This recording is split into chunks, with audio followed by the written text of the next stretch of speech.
you call it a simulation, and there's other ways to describe it, but we all feel there is a grid. And as you say, when we move through these layers of frequency and come higher up, it is my belief that this grid, this simulation, will dissolve. And I don't know how, but it will dissolve, and we will actually experience what you might call prime reality, whatever that is. And as you say, infinity in all of its glory and beauty.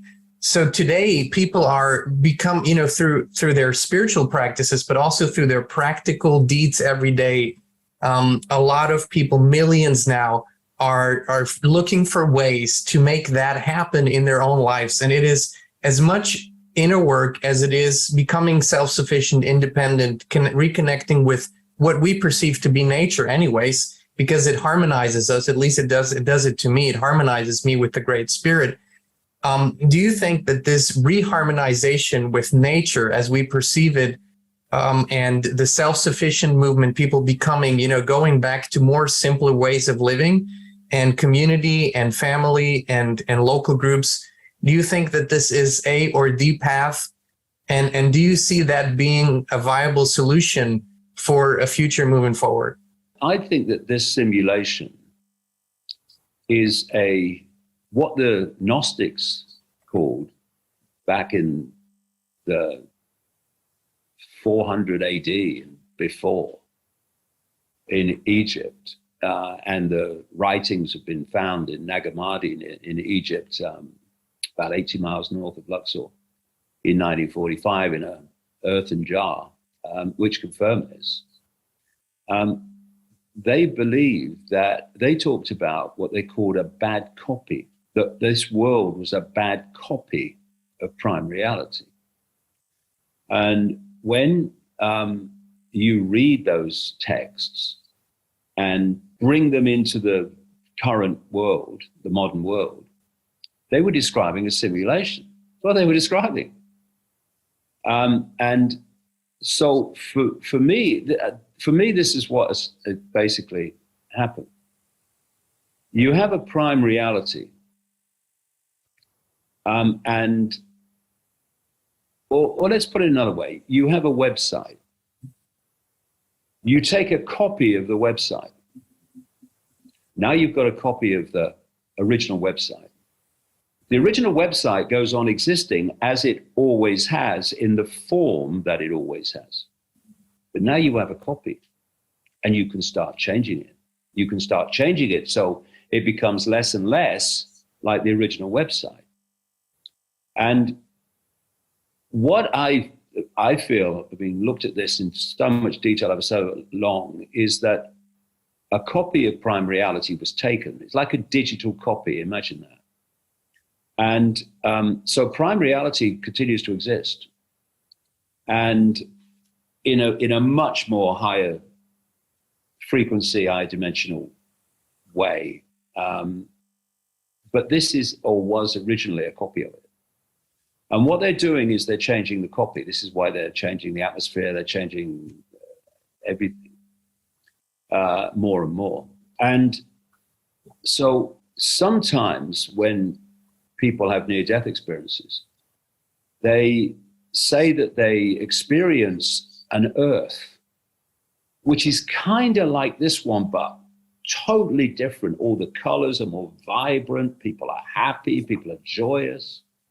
And so I do think that what's happened is that a simulated copy of prime reality, not the entirety of prime reality, but just one section of it, has been overlaid, and that humans have been tuned into it. So the manipulation of the human form has tuned us in to the bad copy. And it literally is, going back to what I said earlier, it symbolically, well, very close to literally, they have manipulated us to put a headset on for a virtual reality game. So imagine you're standing in prime reality and you've got a headset on. You're not experiencing prime reality. You're experiencing what the headset is feeding you as your reality, as your information of who you are, where you are, etc. That's what's happening, because this This simulation is not, it's not a physical construct. It's a information source. It's like a field of information, which we're constantly not just downloading, but interacting with, like an interactive cosmic Wi-Fi. And so if you go through your whole life with a headset on and never take it off, then the headset information becomes your reality. That's basically what's happening. And the body, the five senses, what we, touch, see, etc., is an expression of the simulation. It's designed to interact with the simulation. And so the simulation seems so real to us because we're actually in a, quote, body that is part of the simulation. And so the answer is to go from the body to consciousness, which is potentially beyond the simulation. And so when you do, you start tapping in to prime reality, which is feeding you a different reality to simulated reality. You know, imagine if a mind was in a Wi-Fi field and the Wi-Fi field was feeding it its reality. That's basically what's going on. And we're decoding that reality from waveform, which is what the field is, the simulation field, through the five senses. The five senses take waveform information.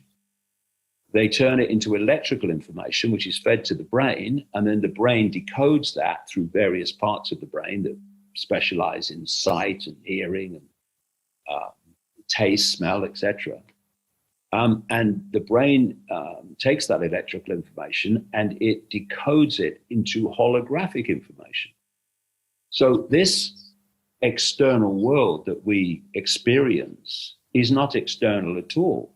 It's all going on in here.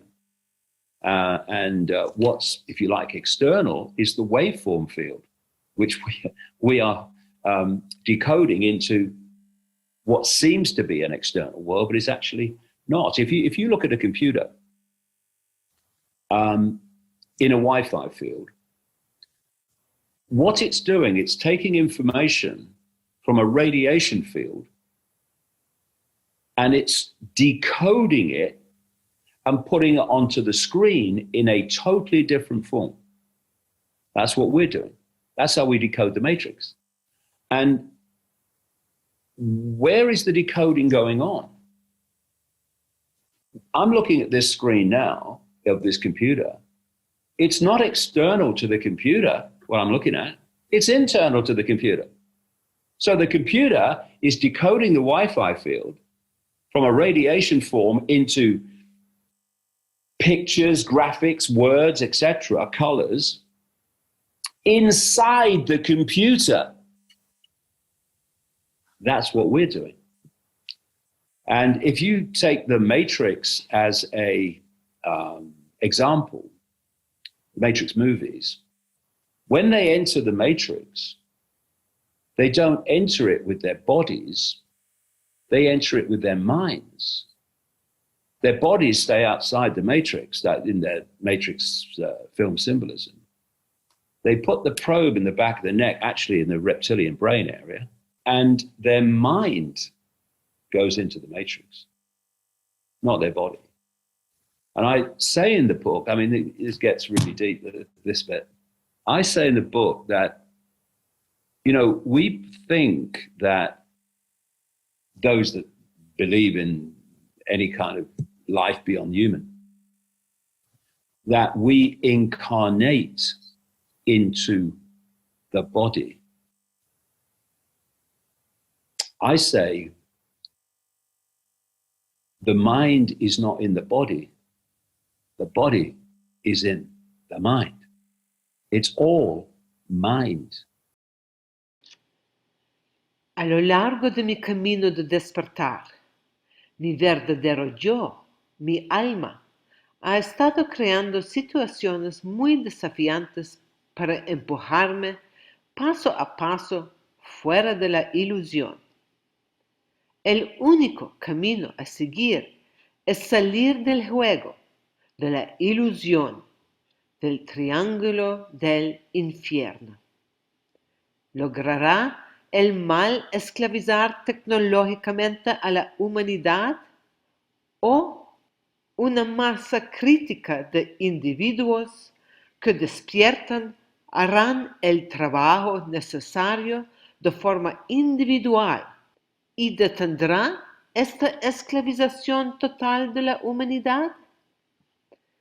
Elegí conscientemente la espiral de vida de cristal, dejando atrás la espiral de muerte de Fibonacci. No hay solución gubernamental. El camino de cada individuo es único.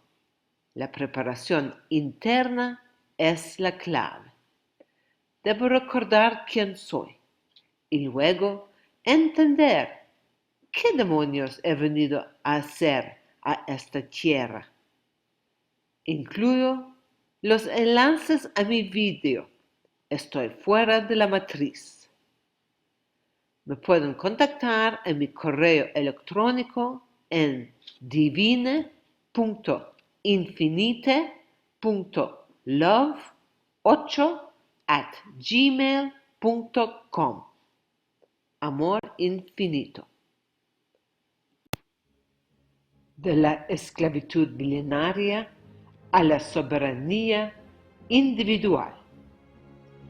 En Oriente, en el siglo XX, Sri Aurobindo y la Madre descubrieron y anclaron la conciencia de la verdad, la conciencia supramental en la atmósfera terrestre.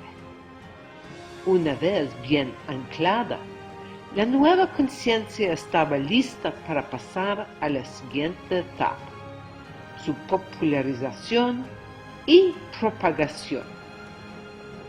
En Occidente, en el siglo XXI, surgió personocracia, el poder de la persona soberana para gobernarse a sí misma. El yoga integral de Sri Aurobindo va más allá de la liberación individual y se embarca en una transformación colectiva en la tierra. Sri Aurobindo sintetizó las ideas orientales y occidentales de la evolución y declaró audazmente que los humanos son seres de transición, no son definitivos. La evolución continúa y los humanos serán superados. Este es el futuro que le espera a la humanidad. Esta es una aventura de conciencia sin precedentes en la Tierra. Después de la muerte de Sri Aurobindo, la Madre continuó su trabajo. El 29 de febrero de 1956 logró hacer descender la conciencia supramental sobre la Tierra. Una sola y sincera mirada sobre la situación actual mundial basta para convencernos de que ha alcanzado un punto sin retorno. La humanidad se encuentra en un monumental callejón sin salida. Dejemos de repetir arcaicos modos de actuar, ineficientes y dolorosos. El momento ha llegado para soñar intensamente con la siguiente etapa, la nueva especie diésica, y modificar nuestra forma de ser y actuar en consecuencia. Nuestro destino nos pertenece. Si elegimos, podemos crear el paraíso en la tierra. Sri Aurobindo y la Madre me permitieron aceptar que el Homo sapiens es una especie transitoria y que lo divino en mí alma y en todas las cosas, espíritu, está manifestando actualmente la condición ideal en la tierra para la creación de un nuevo ser diésico. Estamos en medio de este momento crucial en el que el viejo mundo todavía es evidente a medida que la nueva materia divina crece dentro de nuestros propios cuerpos. Estoy fuera del juego.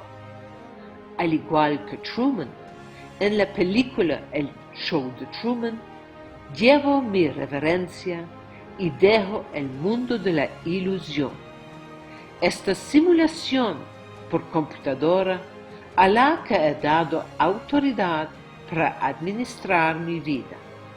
Salgo del teatro, donde jugué una y otra vez los roles de discípulo, la hija, la madre, la empresaria, la dentista, la ciudadana. Hoy me dedico plenamente y sin límite para difundir la soberanía individual, la conciencia de la verdad que he estado experimentando durante los últimos 22 años. Amor infinito.